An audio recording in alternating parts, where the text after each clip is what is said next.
সময় সংবাদ।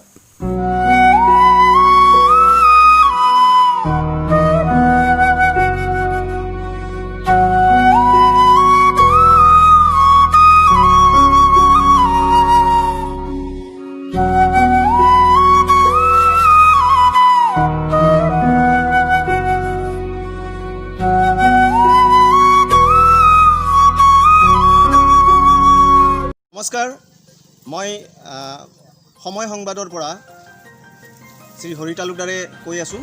আজি মই বগীবাৰী গাঁৱৰ আমাৰ ডিমৰীয়া অঞ্চলৰ এখন প্ৰায় পিছপৰা গাঁও বুলি ক'ব লাগিব। মোটামুটি হাইৱেৰ পৰা 13-14 কিলোমিটাৰ দূৰৰ এখন গাঁও বগীবাৰী। এই বগীবাৰী গাঁৱৰ এখন হাইস্কুল আৰু এখন ME স্কুল আৰু LP স্কুল আছে, আৰু লগতে এটা ছাব চেণ্টাৰ আছে, আৰু হাইস্কুলৰ এখন খেলপথাৰ আছে, যিখন খেলপথাৰ আজি আপোনালোকক দেখুৱাইছোঁ। এই খেলপথাৰখনৰ কি এটা অৱস্থা, যিটো আজি এই অৱস্থাটো আজিৰে নহয়, এইটো বহু বছৰ ধৰি এই অৱস্থাটো হৈ আছে। এই অৱস্থাটো আমি অলৰেডি আমাৰ বগীবাৰী গাঁৱৰ ৰাইজে প্ৰশাসনক জনাইছোঁ, কিন্তু তৎসত্ত্বেও এই অঞ্চলটোৰ এই পিছপৰা অঞ্চলটোৰ এই এখনেই যি খেলপথাৰ, এই খেলপথাৰখনৰ ডেভেলপমেণ্টৰ কাৰণে কোনো ধৰণৰ ব্যৱস্থা এতিয়ালৈকে গ্ৰহণ কৰা নাই। লগতে এইটো আমাৰ অংগনবাড়ী আমাৰ কেন্দ্ৰ হয়। এই অংগনবাড়ী কেন্দ্ৰটোৰ আপুনি বাথৰুমটোৰ অৱস্থা চাওক, কেনেকুৱা অৱস্থা। এতিয়া এইবিলাক অনুষ্ঠান একেটা জেগাতে আমাৰ বহুতকেইটা অনুষ্ঠান আমাৰ এই বগীবাৰী গাঁৱত আছে, কিন্তু ইয়াৰ যিবিলাক ঘৰ বা অন্য ব্যৱস্থা আছে জৰাজীৰ্ণ অৱস্থা, যিটো জৰিয়তে আমি আমাৰ প্ৰশাসনক আমি অৱগত কৰিব বিচাৰিছোঁ, যাতে এই অঞ্চলটোৰ বা এই পিছপৰা অঞ্চলটোৰ এই যিসমূহ আমাৰ যিসকল ৰাইজৰ সম্পত্তি আছে, এই সম্পত্তিসমূহ যাতে এয়া চাওক এয়া অংগনবাড়ীৰ ঘৰৰ বাৰাণ্ডাৰ অৱস্থা। আমি এই লকডাউনৰ সময়ত ইয়াত চাফা কৰিবৰ কাৰণেও কোনো ব্যৱস্থা নাই। এনেধৰণে আমি আপোনালোকক দেখুৱাবলৈ পাই আমি বৰ দুখিত হৈছোঁ যে ইয়াৰ কাৰণে কোনো ধৰণৰ আজিলৈকে একো ব্যৱস্থা লোৱা হোৱা নাই। ইয়াৰ ডেভেলপমেণ্টৰ কাৰণে টিঙৰ অৱস্থা নোহোৱা হৈ গৈছে, গোটেই ঘৰটোৰ অৱস্থা নোহোৱা হৈ গৈছে। ৰূপকুমাৰক মই এইফালে দেখাবলৈ কৈছোঁ। এই অঞ্চলটো দেখিছেনে, আমাৰ গোটেই হাবি জংঘলেৰে, আমাৰ এই স্কুলৰ বেক চাইডটো হাবি জংঘলেৰে গোটেই ভৰপূৰ, আৰু এই হাবি জংঘলৰ কাষতে আমাৰ এটা ছাব চেণ্টাৰ আছে হেল্থৰ কাৰণে, হেল্থ ছাব চেণ্টাৰ আপোনালোকক দেখাবলৈ পাই দেখুৱাই আছোঁ। এই ছাব চেণ্টাৰটোৰ গোটেই এৰিয়াটো জংঘলে মানে আৱৰি আছে। এইটো আজিৰ কথা নহয়, আজি বহু বছৰৰ পৰা এনেকৈ জংঘলে আৱৰি থাকে। ইয়াত কোনো চাফ চিকুণতাৰ ব্যৱস্থা নাই, ইয়াত কোনো কিবা এটা মানে কোনো ধৰণৰ পৰিৱৰ্তন নাই। দৰ্জা খিৰিকী ভাঙি চিঙি লাহে লাহে হেৰি হৈ যাবলৈ বিচাৰিছে।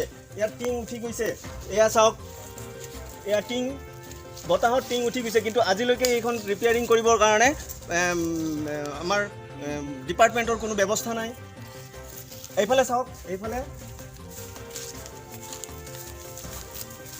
মই ৰূপকুমাৰক দেখাবলৈ কৈছোঁ।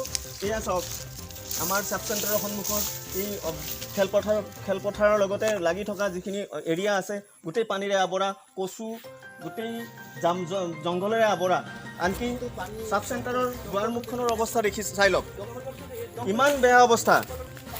দমকলটো এনেই পৰি আছে, এইটো দমকলৰ কোনো মূল্য নাই ইয়াত। এইটো জাষ্ট মানে শ্ব' হৈ আছে, ইয়াত কোনো পানীৰ ব্যৱস্থা নাই। ছাব চেণ্টাৰৰ পানী আনিব লগা, বেলেগৰ ঘৰৰ পৰা পানী আনিব লগা হয়। গতিকে আমি প্ৰশাসনক আমি জনাব খুজিছোঁ যে এই অঞ্চলটোৰ এই যিখিনি আমাৰ ৰাজহুৱা সম্পত্তি আছে, এই সম্পত্তিখিনিৰ যাতে অনতিপলমে সুব্যৱস্থা লয়, আৰু সুব্যৱস্থা লৈ পেলাই ইয়াৰ ডেভেলপমেণ্টৰ কাৰণে পদক্ষেপ হাতত লয়।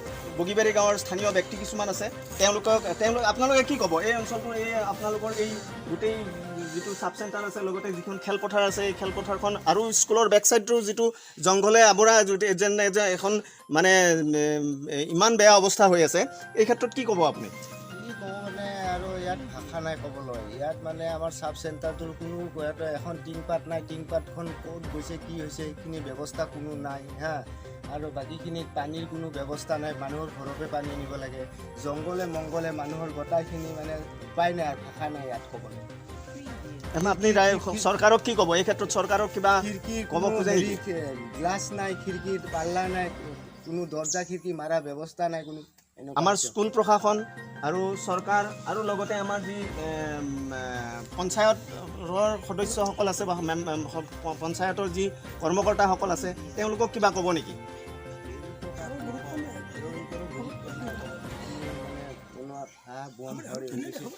আপুনি কি ক'ব? আপুনি কিবা ক'ব নেকি এই ক্ষেত্ৰত? ক'ব লগাটো ক'লে বহুতেই আছে, কিন্তু কি হ'ব, আজি গোটেই ফিল্ডখন ল'ৰা ছোৱালীৰ খেলা ফিল্ড আজি একাঠো বানপানী, তাৰপিছত ৰংগমঞ্চটো খহি জহি গ'ল, মেডিকেল খহি জহি গ'ল, আৰু স্কুলৰ বাউণ্ডাৰীত কোনো কদৰ্যময় পৰিৱেশ, পানী দল পিটনি কচু ভৰি পৰি আছে। গতিকে তাত ল'ৰা ছোৱালী খেলাৰ উপযুক্ত নহয়, তাৰ পৰিৱেশ বিনষ্ট হৈ এটা ল'ৰা ছোৱালীৰ নতুনকৈ বেমাৰ পাতি হ'ব এই ইয়াত স্কুলৰ কদৰ্য। গতিকে প্ৰশাসনে ইয়াৰ সুব্যৱস্থা লৈ ল'ৰা ছোৱালীৰ আৰু ওচৰৰ মানে মানুহবিলাকৰ উপকৃত কৰে যেন। হয়, এয়া চাওক, আমাৰ বগীবাৰীৰ ৰাইজৰ আমাৰ কেইজনমান নাগৰিকে আমাক জনাইছে যে এই অঞ্চলৰ এনেকুৱা এটা পিটনি হৈ গৈছে যিটো একদম ইমান বেয়া অৱস্থা হৈ গৈছে, আনকি ল'ৰা ছোৱালীৰ বেমাৰ আজাৰ হোৱাৰো উপক্ৰম হ'ব পাৰে।